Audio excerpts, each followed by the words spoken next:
It happened in the night. My name is Evangeline Booth. As you can imagine, I've seen many dark places whilst doing my father's work.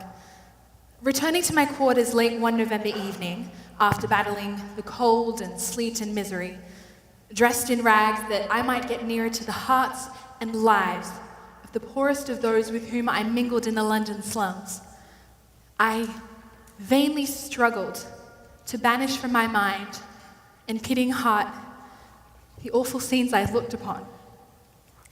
Men and women and children with broken lives, broken hearts, broken characters, hopeless and helpless, trapped like wild animals at bay.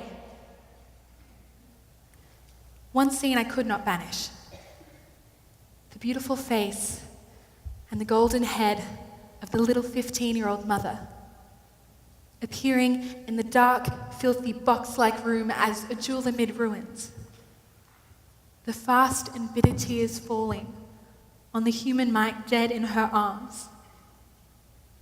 The despair in those frightened blue eyes as she said, "Look, there is no place for the baby or for me in life or in death. Where can I hide the baby? Where can I hide myself?" At 1 o'clock the following morning, I wrote this song as the answer to the questions of that child mother.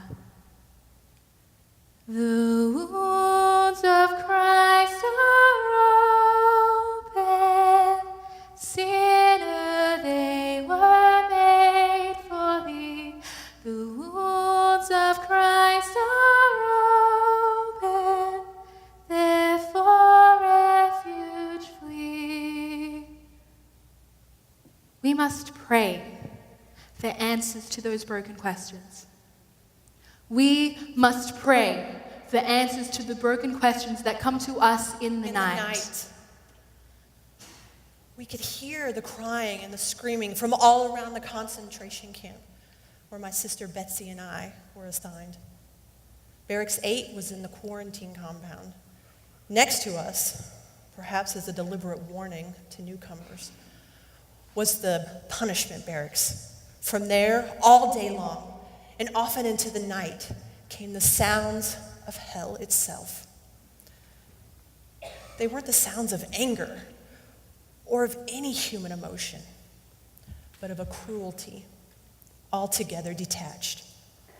Blows landing in regular rhythm, screams keeping pace.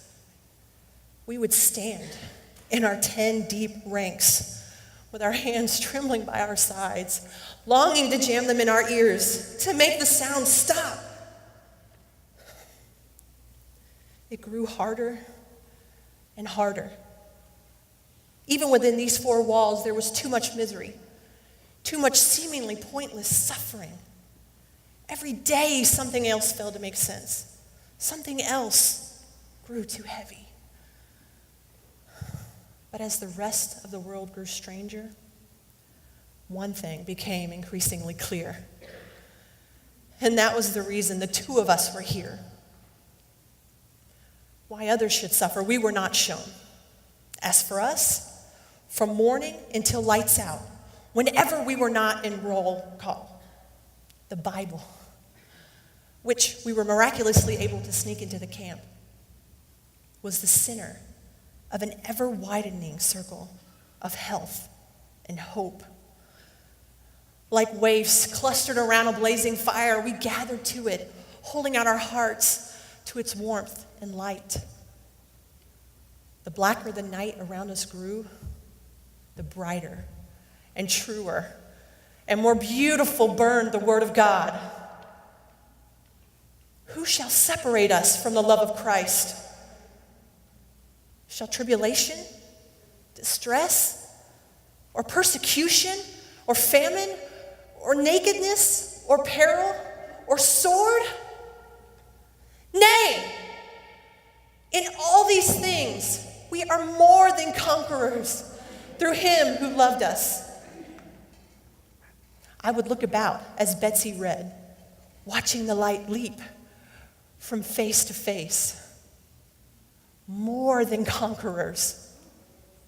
It was not a wish. It was a fact. We knew it. We experienced it minute by minute. Poor, hated, hungry.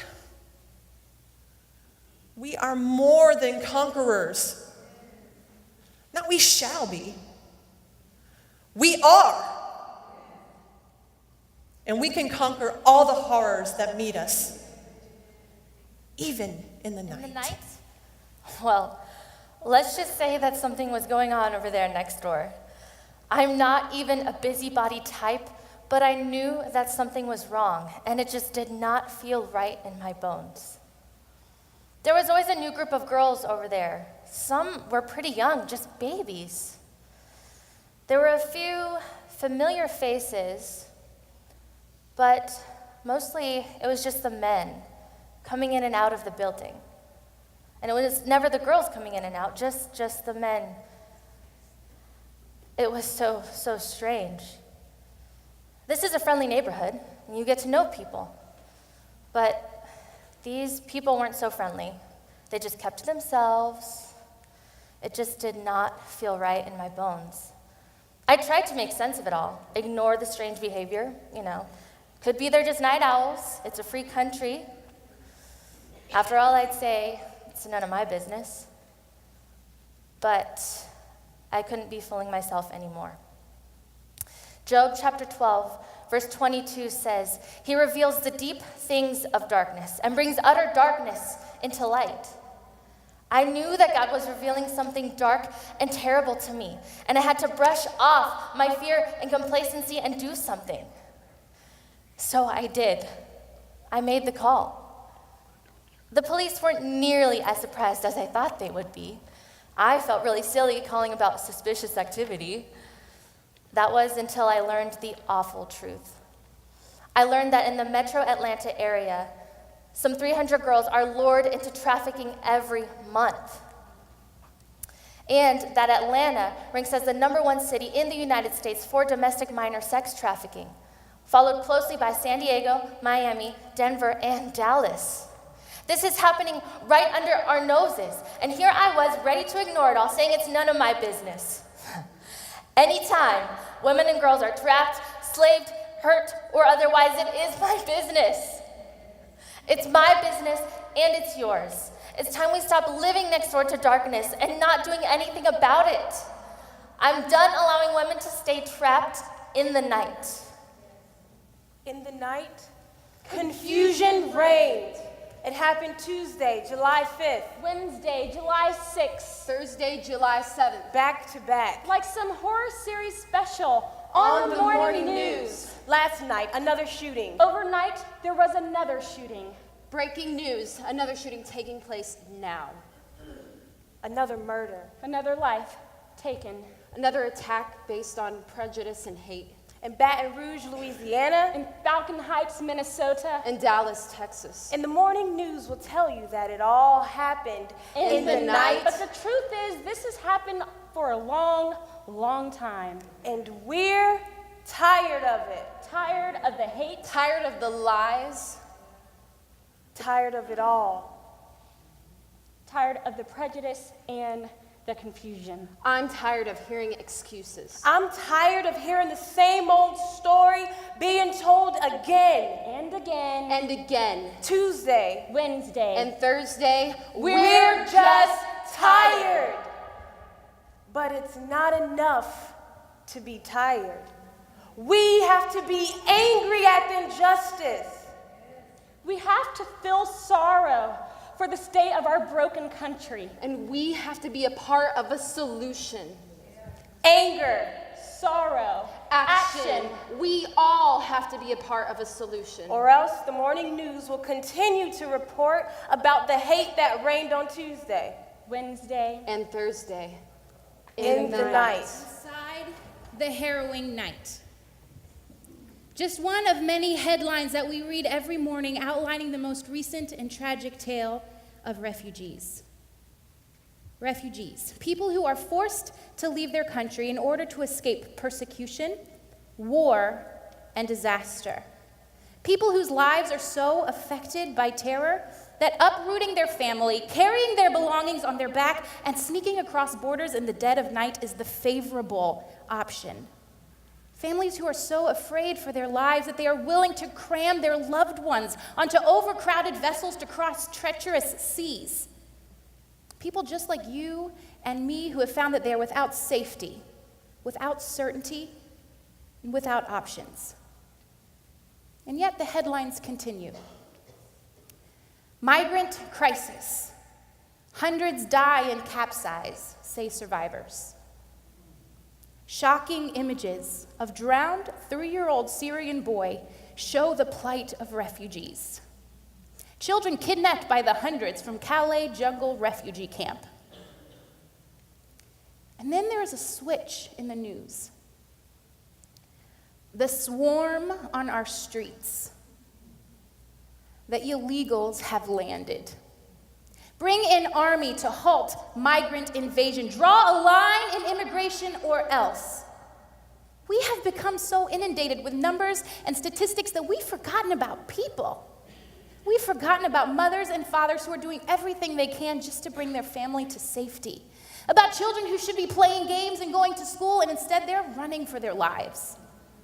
People who had jobs and homes and lives that were stolen from them by terrorists who rule with fear and violence.